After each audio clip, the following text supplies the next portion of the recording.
Dobar dan i dobrodošli u našu virtualnu učionicu. Danas gori vatra. Kad bi vam danas rekao idemo slikati vatru, većinom bi svi krenuli žutom, crvenom i narančastom. Danas ćemo slikati i crtati plamen, ali koristit ćemo tuš. Kako sad tuš? Tuš je crn, a mi slikamo vatru. Crtamo i slikamo tušem kojim dodajemo više ili manje vode što nam omogućuje postizanje puno nijansi. Dok ovo pričam, gledamo vatru i kad maknem boju, ostane ono što uvijek ostane, svjetlo i tama, a to možemo prikazati tušem i nijansama sive. Danas nam nije bitna boja, već želimo prikazati stalno promjenjivi oblik plamena. Prije nego što krenemo slikati, malo upozorenje. Probajmo izbjegavati ovakve rješenja koja su jednostavna i koja djeluju kao šablona. Kad krenemo slikati vatru, nemojmo razmišljati onako stereotipno, 1, 2, 3 cijepanice i malo vatre i to je to. Prvo ćemo malo skicirati mokrim kistom. Plamen se neprestano mijenja i probat ćemo uhvatiti te oblike. Možemo koristiti kistove, metalna pera, prirodna pera ili nađite štapić i malo ga našiljite. Štapići su odlični jer ostavljaju neravnomjeran trag, što će nam rad učiniti još zanimljivijim. Nešto što ostavlja neravnomjeran trag bi bio grozan izbor za recimo tehnički crtež, ali za ovo što danas radimo je idealan. Drvo upija tuš i malo po malo s njim ostavljamo trag na papiru. Ispočetka je trag crn, a kako se tuš troši, prelazi na papir, taj trag postaje sve više sivkast, što je isto zanimljivo. Bilo kako grančica otprilike u debljini je ok. Možete je naširiti s obje strane. Nisam ljubitelj korištenja na primjer čačkalice i štapića za rašniće jer su pretanki i malo nezgodni za držanje. Kod slikanja kistom koristimo tuš koji smo više ili manje razrijedili vodom.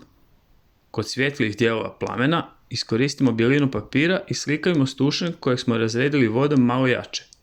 Ako želimo da neki dio papira prikazuje najsvjetliji dio plamena, nemojmo ga uopće prijeći tušem, neka taj komadić papira ostane nedirnut. Kad radimo tušem, izbjegavajmo nagle pokrete da nam tuš ne bi kapnuo na papir.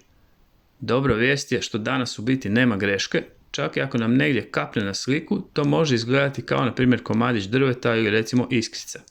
Ako nam inače dok radimo tušem negdje kapne, jedino rješenje je da probamo tu mrlju uključiti u sliku da djeluje kao da je baš trebala biti na tom mjestu.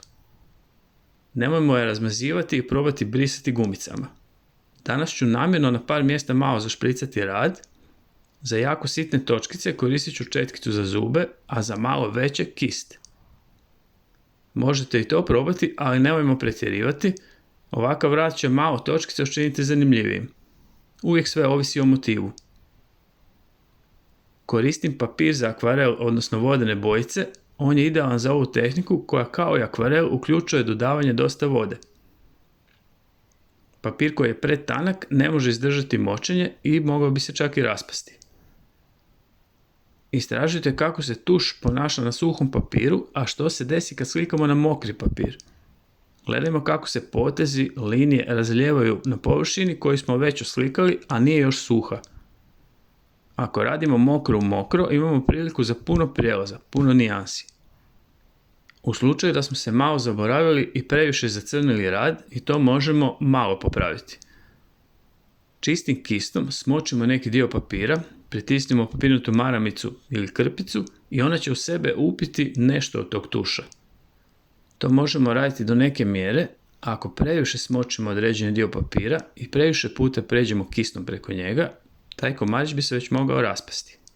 Ako koristimo malo više vode ili ako rad pod navodnicima ispiremo vodom, to nazivamo laviranim crtežom. Od francuske riječi lave što znači ispran ili ispirati. Rad je gotov. Za kraj vas ostavljam s malo vatre, probajte je nacrtati odnosno naslikati koristeći tuš. I znamo već, pustimo se, budimo kreativni i bit će sve ok.